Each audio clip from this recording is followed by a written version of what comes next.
Donc moi, je suis Laurence Grandcola, je suis la fondatrice de MySesame. Donc MySesame, c'est une société que j'ai montée il y a 5 ans et dont l'objectif est de la mission et de créer une bascule chez les dirigeants et leurs collaborateurs pour les engager à refondre les modèles d'affaires, pour les rendre à la fois plus inclusifs et plus durables.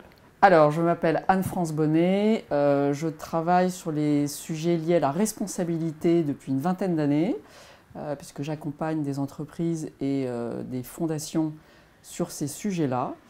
Et mon cabinet s'appelle Nuova Vista. Pour le choix des membres du comité de mission, je dirais qu'il y a un critère de savoir-être et un critère de savoir-faire. Donc, dans le savoir-être, il faut vraiment que l'entreprise se dise à côté de qui j'ai envie de cheminer, de quel type de profil, quel type de profil j'ai envie d'avoir à mes côtés et quel type de collectif. On parle d'un comité de mission et pas d'un membre de comité de mission. Donc il y a un énorme enjeu à ce que le collectif fasse collectif. C'est le collectif qui va amener de la valeur, ce n'est pas un membre. Et ensuite sur l'expertise. Et l'expertise doit être directement connectée à la mission de l'entreprise. Pour définir notre mission, on a commencé par un travail interne avec l'équipe, itératif, très clairement. On a eu plusieurs séminaires parce que finalement, on sait que globalement, on veut aider les entreprises à se transformer et à devenir plus durables. Mais enfin, une fois que ça s'était dit, c'était pas très singulier et ça ne nous donnait pas beaucoup de billes pour savoir quelle allait être notre boussole pendant les 5 prochaines années. Donc on a eu beaucoup d'itérations, je dirais, pendant 6 à 8 mois avec l'équipe.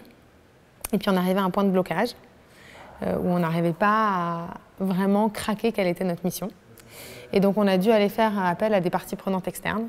Et donc en fait, on a commencé à organiser un pré-comité de mission, mais avant même d'avoir une mission, qu'on a appelé un comité de parties prenantes, dans lequel on a réuni des clients, des concurrents, des chercheurs, un investisseur, enfin voilà, tout un ensemble de personnes qui nous connaissaient ou en tout cas qui comprenaient ce qu'on faisait et qui nous ont aidés à atterrir et à affiner et à définir ce terme de bascule qui est vraiment au cœur de notre mission.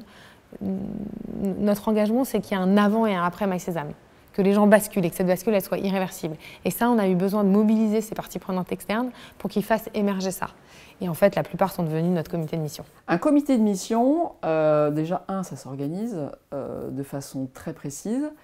Donc, c'est 2h30 à une demi-journée de réunion qui sont animés, on va dire, par le manager de la mission ou quel que soit le nom. En tout cas, c'est cette personne-là qui va, avec le président du comité de mission et ou le dirigeant de l'entreprise, organiser donc le déroulé.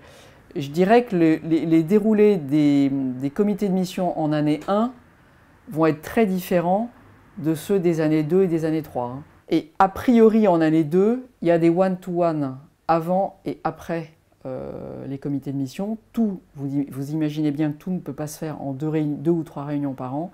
Donc il y a des one-to-one qui se font avec les différents membres pour anticiper, préparer ou travailler sur des sujets particuliers à mettre à l'ordre du jour des comités de mission. Ce comité de mission, on l'a réuni avant même qu'il soit comité de mission. Donc c'était un comité partie prenante.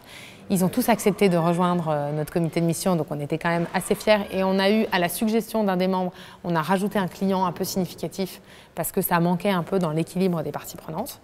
Aujourd'hui, c'est un comité de mission qu'on réunit à peu près 2 fois par an, avec des interactions entre les comités de mission avec certains membres sur des sujets où on est un peu en questionnement. On ne va pas remobiliser les 10 personnes du comité de mission à chaque fois, mais il y en a qui disent moi là-dessus je veux bien t'aider, etc. Donc on a des interactions en one-to-one et un peu plus avec notre président de comité de mission. On les mobilise aussi sur des questions plus stratégiques parce que finalement la mission c'est un sujet très stratégique, à la fois d'arbitrage de choix clients, mais aussi de choix de certains partenaires. On réfléchit à travailler de façon plus approfondie avec d'autres structures. Si elles-mêmes sont ou ne sont pas sociétés à mission, ça a un impact sur le fait qu'on suive le même objectif. Et donc tout ça, c'est des questions stratégiques qu'on aborde avec le comité de mission. Donc notre comité de mission, il a 2 rôles. Un rôle plus opérationnel. On va revoir par exemple les KPIs, le choix des organismes tiers indépendants, notre rapport de mission. Et une dimension très stratégique. Chaque fois, on a une question stratégique à leur poser.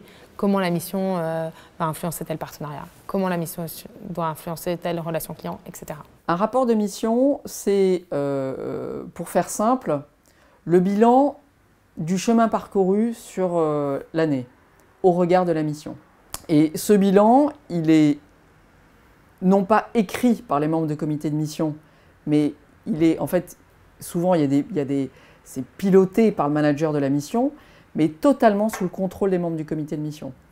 Donc c'est le bilan annuel de comment l'entreprise a pu avancer, quelles difficultés elle a observées, quelles avancées elle a observées au regard de ses objectifs, quels nouveaux objectifs elle se fixe, quels effets inattendus ont été constatés au regard de la mission. Voilà, donc c'est un rapport le plus transparent possible sur le chemin parcouru, sachant que même si ça n'est pas écrit dans la loi aujourd'hui, toutes les sociétés à mission, en tout cas existantes, sont parties du principe qu'elles allaient rendre transparent leur rapport de mission et les publier.